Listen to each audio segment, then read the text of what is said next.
buenas tardes a todos. ¿Me colaboras con la presentación? Bueno, en primer lugar, muchas gracias a Fasecolda por la amable invitación.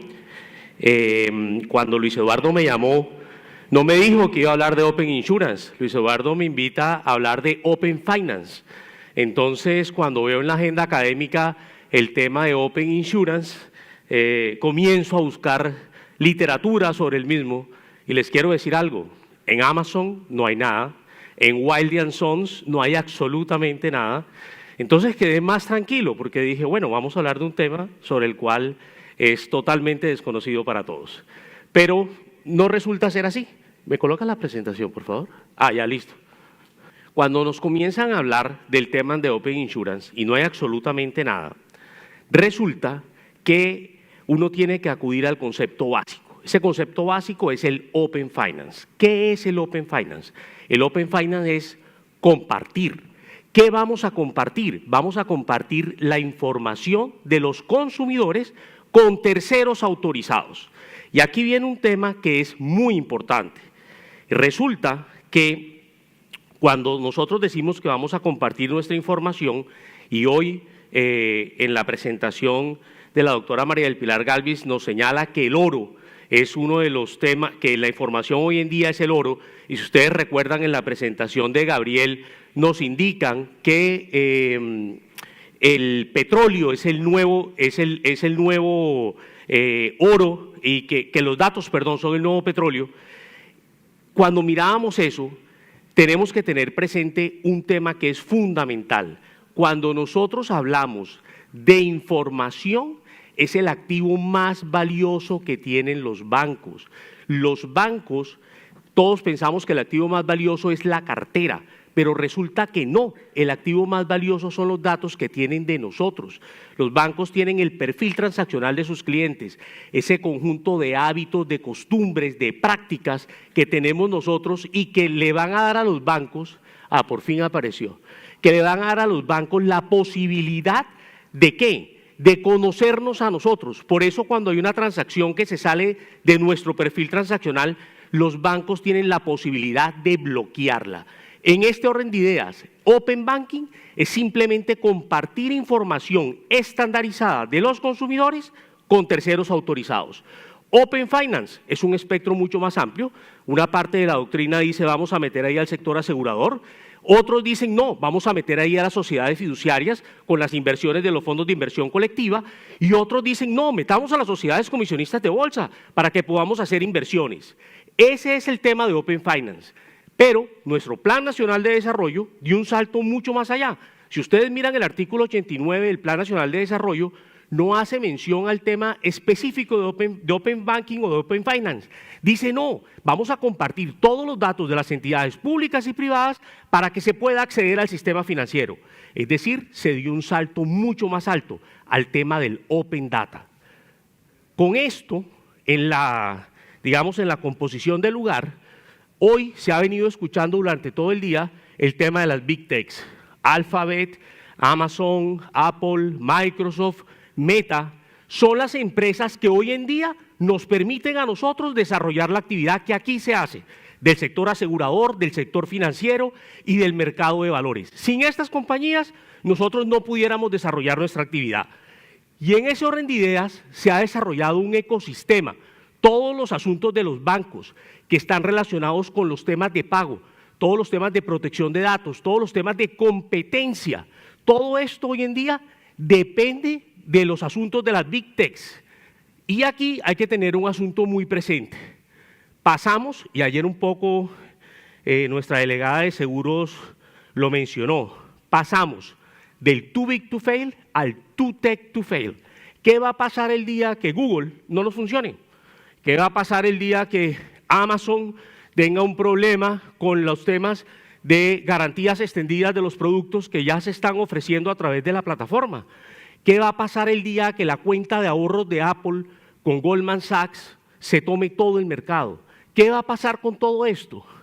Resulta que, y hoy viendo aquí a la doctora María del Pilar nuevamente, cuando tocó el tema y lo señaló, resulta que el activo más importante que tenemos son los datos. los datos más sensibles que tenemos nosotros son los datos médicos y los datos financieros. Si alguien supiera cuánto tenemos nosotros en la entidad financiera y cuánto podemos gastar de manera diaria, nos preocuparía. ¿Cuánto podemos gastar al mes, al año? Nos preocuparía que un tercero no autorizado tuviera esa información. Pues bien, el petróleo o el oro son activos económicos que se conocen como rival goods. ¿Por qué? Porque pueden ser reemplazados por otro. Tomemos el tema del petróleo, lo estamos reemplazando por energías limpias. Entonces hoy en día tenemos el carro híbrido y no tenemos problema, lo cargamos desde el punto de vista eléctrico. Pero los datos, esos son aquellos que se conocen como non-rival goods. ¿Qué quiere decir esto? Los datos los vamos a utilizar cualquiera de nosotros, 44 compañías de seguros que hay acá, pueden utilizar los datos de cualquier consumidor y ofrecerle y diseñarle cualquier producto. Eso se puede hacer con los datos. ¿Por qué? Porque los datos son un activo que se puede utilizar de manera simultánea por cualquiera de nosotros. Y en ese orden de ideas se generan derechos activos y pasivos para los consumidores. Esos derechos, observémoslos rápidamente, porque ya ayer nos dieron toda la lección con todas las normas y esto no lo vamos a repetir acá. Protección de datos, ciberseguridad, uso adecuado de datos, calidad de datos. Eso es lo que espera un consumidor de la administración de los datos. Pero el Plan Nacional de Desarrollo dio un salto. Hace algunos años, cuando nos queríamos cambiar de proveedor de celular, no podíamos cambiarnos porque no íbamos a conservar el mismo número. Pues bien, hoy en día con el PND, ¿qué podemos hacer? Portabilidad de datos. Y eso es lo que quieren los consumidores. Hoy en día estoy con esta compañía de seguros, mañana me voy a la otra, o mañana simplemente cambio de banco, o cambio de fondo de inversión colectiva. Puedo llevarme mis datos a donde yo quiera, exportabilidad de los mismos, consentimiento, la piedra angular de todo el tema de Open Banking o de Open Insurance, como vamos a comentar a continuación, es el tema del consentimiento. Cuando yo como consumidor le otorgo la facultad a un tercero que administre mis datos. Y los otros aspectos están relacionados también con el consentimiento, cuando los revoco, cuando los suspendo o cuando los corrijo. En conclusión, la banca abierta permite a los consumidores compartir de forma segura los datos que sean estandarizados con terceros para que otras empresas nos puedan ofrecer a nosotros mejores productos o mejores servicios. Lo mirábamos ahorita en la conferencia de Gabriel. Gabriel, ¿qué nos hizo? Nos hizo una invitación a pensar diferente.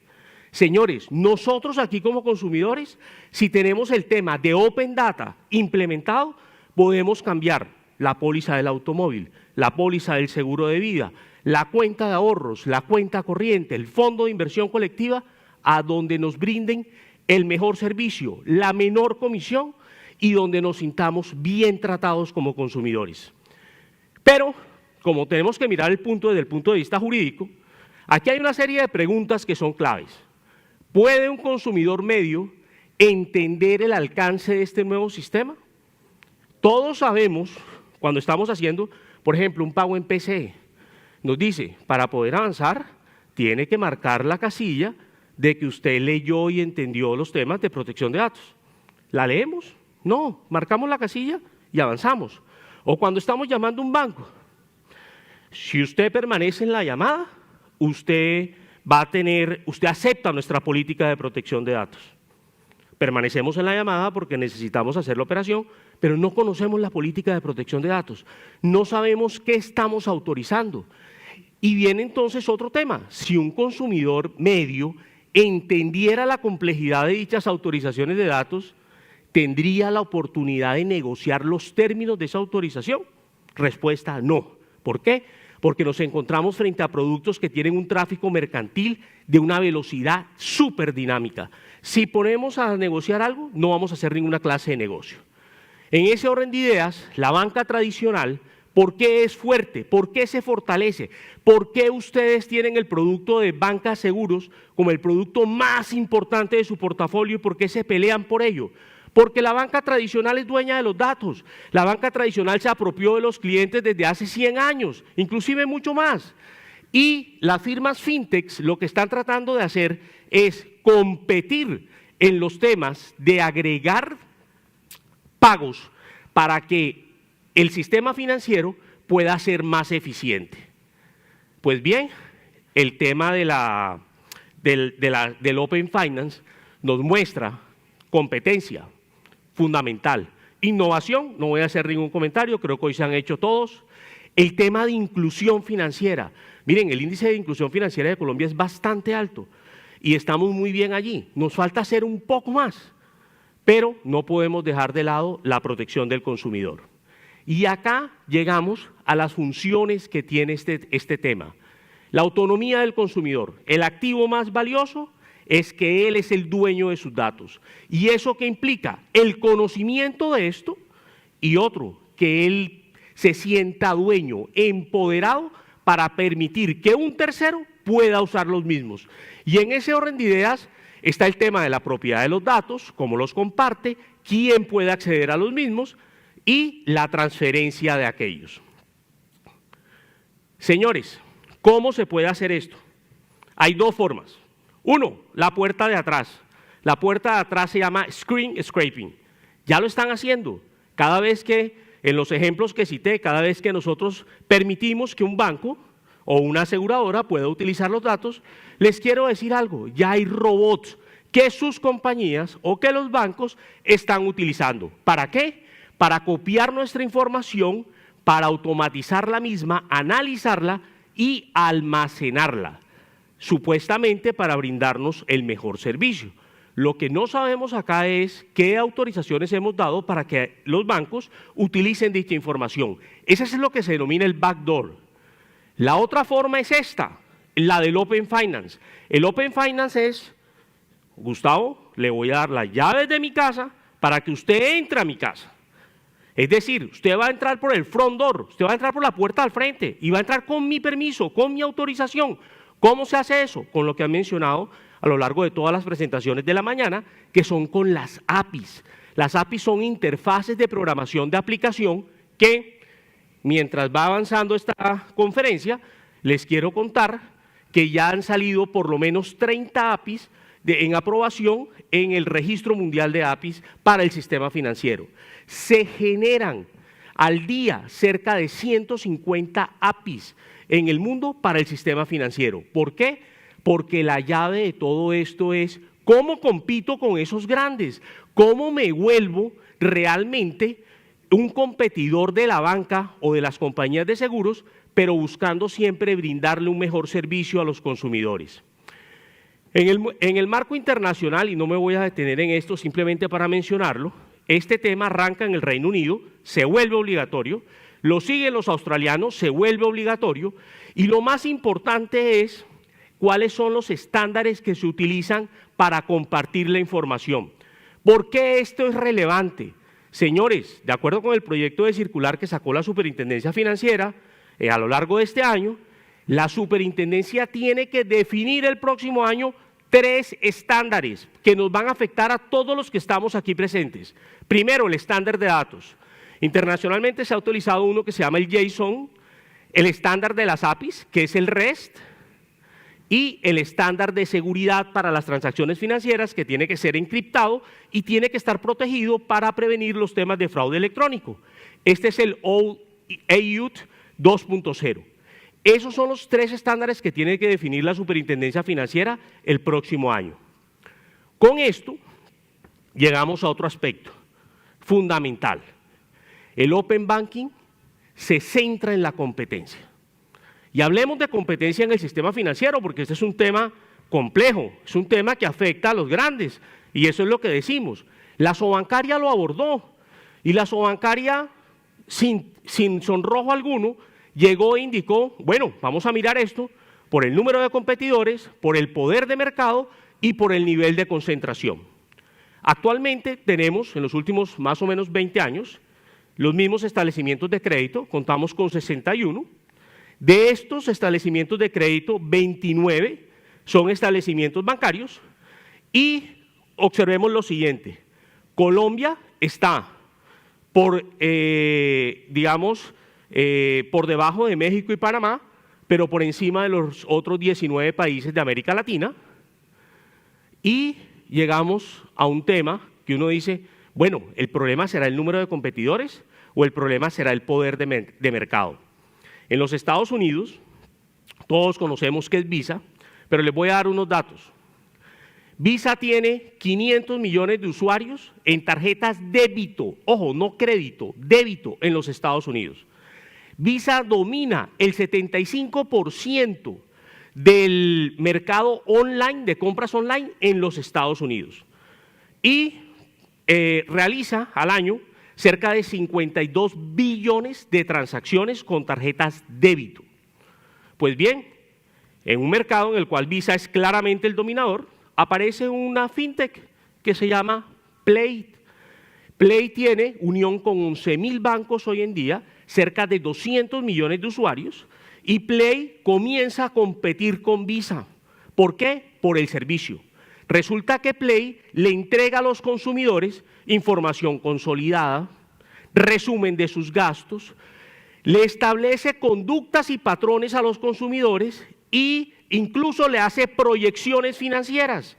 ¿Qué comienzan a hacer los consumidores? Comienzan a decir, no quiero trabajar con Visa, me siento más cómodo con Play. Dentro de ese ámbito, Visa dice, voy a comprar a Play. 5.4 billones de dólares hicieron la transacción, pero no se pudo llevar a cabo. ¿Por qué? Porque violaba la ley Sherman Act. En los Estados Unidos de Norteamérica, en el estado de California, llegaron y fueron los Estados Unidos quienes demandaron la transacción Visa and Play. ¿Y qué dijo la Corte del Distrito Norte del estado de California? Dijo, esta operación no se puede hacer, es claramente monopolística. Señores, si ustedes revisan el decreto 1297, que fue el último decreto además del gobierno inmediatamente anterior, ustedes revisan ese decreto se expidió porque la Superintendencia de Industria y Comercio emitió un concepto positivo en materia de competencia para el sistema financiero. Cuando miramos ese concepto, encontramos el índice, por ejemplo, HHI, que es un índice que si está por debajo de 1, nos muestra que el sistema financiero tiene una competencia imperfecta. Entonces, nos sirve. También encontramos otro índice, que es el índice de UN, que nos indica que si está por encima de 3, tenemos una economía que es saludable y que compite dentro del sistema bancario. Colombia, por ejemplo, tiene un 3.4 en este índice y está, fíjense ustedes, muy por encima del Reino Unido, que es donde obligatoriamente el FCA llegó y dijo, aquí vamos a competir. Pues Colombia está muy por encima dentro de ese índice. Miremos el indicador de la cartera de crédito. ¿Qué podemos encontrar acá? Observen lo siguiente, la línea azul superior nos muestra el tema del microcrédito. Microcrédito en Colombia, altamente concentrado. Pocos oferentes, ¿por qué? Porque el riesgo es más alto. Si miramos el tema de la cartera comercial y la cartera de vivienda se encuentra repartida entre las grandes instituciones, pequeñas y medianas. Y si miramos la cartera de consumo, esta está totalmente atomizada.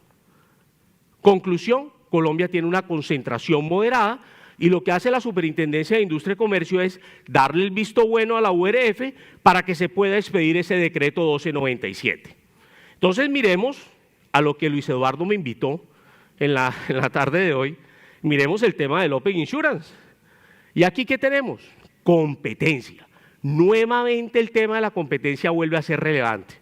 Ustedes son 44 entidades aseguradoras, 24 de seguros generales, 20 de compañías de seguros de vida, donde, de acuerdo con un estudio de Fasecolda, además de septiembre de este año, encontramos que el porcentaje de primas emitidas por ramo se encuentra concentrado el 13% en vida grupo, automóviles, riesgos laborales y lo que nos decía el doctor Juan Manuel ayer, el tema del SOAT, importante, en el 623, RCEN 463, salud 655, pensiones 686 y los previsionales 940.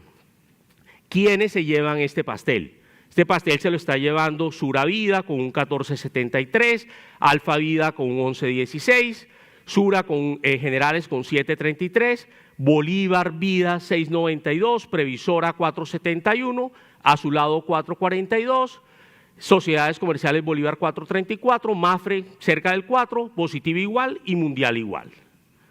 Señores, este ecosistema ya funciona. Ustedes ya tienen Open Insurance y no se han dado cuenta, como la banca ya tiene Open Finance. ¿Cómo lo tienen? Los datos médicos, por ejemplo. Entonces, los que hemos llevado casos de seguros de vida, nos toca ir a buscar la famosa historia clínica. Y resulta que los datos médicos hoy en día ya funcionan a través del Internet de las cosas.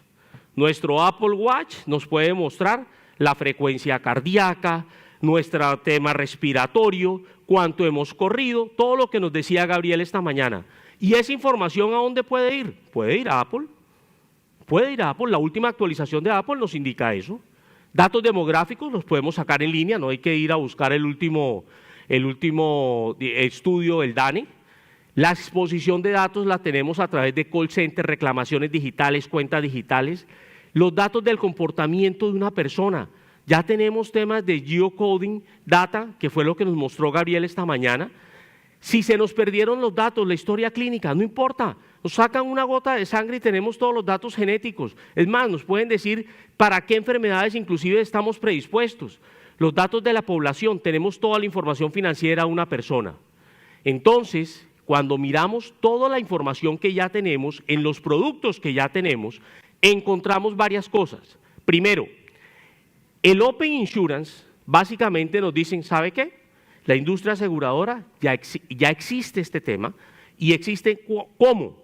Existe en la forma en que comercializamos y distribuimos nuestros productos, existe en la forma en que diseñamos nuestros productos y existe en la forma en que atendemos las reclamaciones sobre los mismos.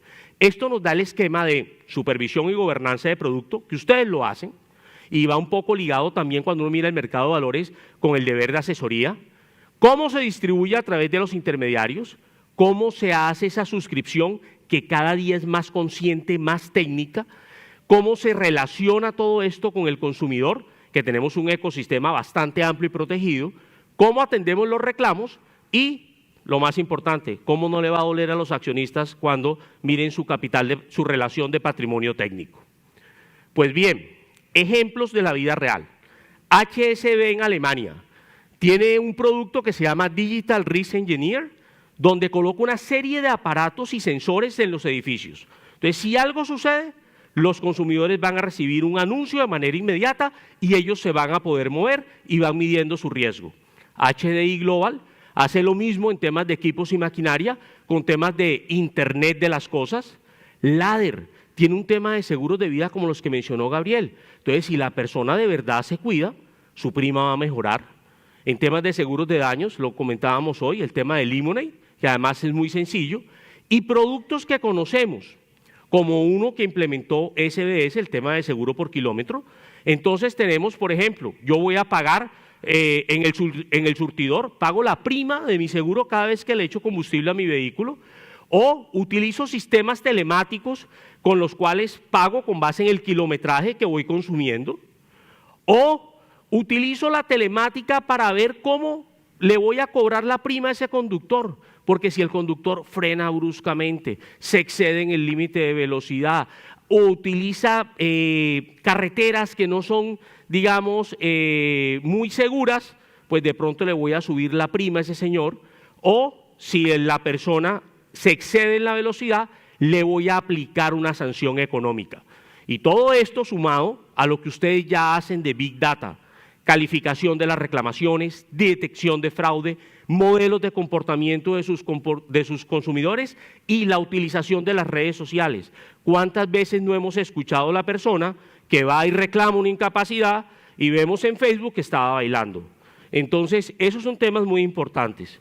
Y por último, la noticia de hoy, que Elon Musk está promoviendo en X, le va a pagar a los voluntarios que quieran insertarse el chip para el tema de la inteligencia artificial, que es lo que está de moda. Señores, con todo este abrebocas llegamos al marco regulatorio en Colombia. ¿Qué tenemos acá? Plan Nacional de Desarrollo, artículos 89 y 94, el concepto de la SIC, se los recomiendo, es muy importante. la circular básica jurídica con ese proyecto de circular, el decreto 1297, por supuesto, y todos los temas de protección del consumidor, que solamente cito dos, ayer la doctora Luz Elvira nos los citó todos. En el Plan Nacional de Desarrollo, fundamental tener en cuenta la fase de implementación del mismo. Señores, esto es para el año entrante. Los participantes del sistema, entidades públicas y privadas, el esquema de gobernanza, que el gobierno ya lo estableció en el decreto 1297, los casos de uso de mayor utilidad para los consumidores. Esto tiene que estar enfocado en nosotros. Nosotros, aquí hay muchas personas que son administradores, pero todos somos consumidores.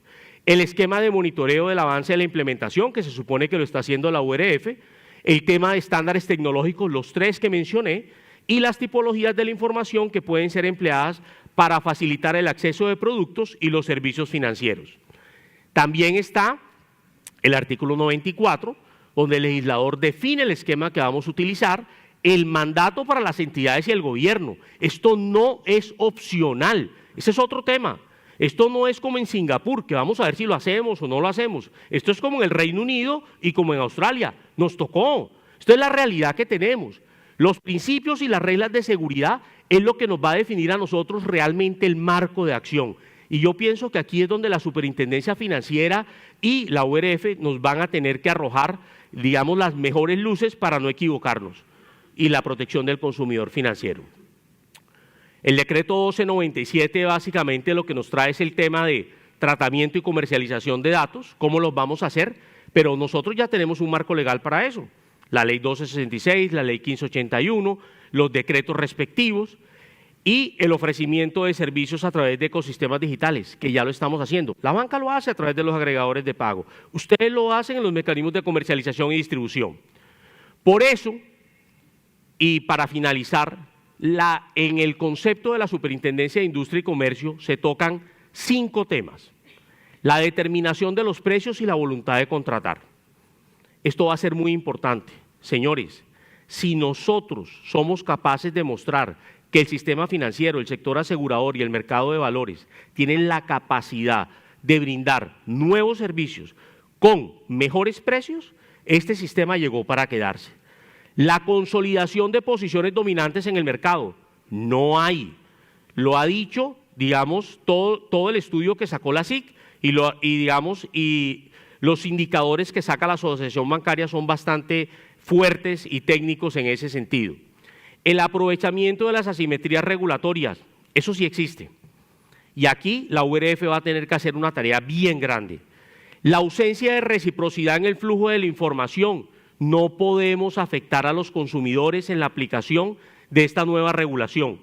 Y lo que hemos mencionado del tema de la portabilidad, lo que hemos mencionado del tema de la exportación, y es la interoperabilidad entre los participantes del modelo, entre aquellos que sean seleccionados como terceros autorizados para poder trabajar con nosotros.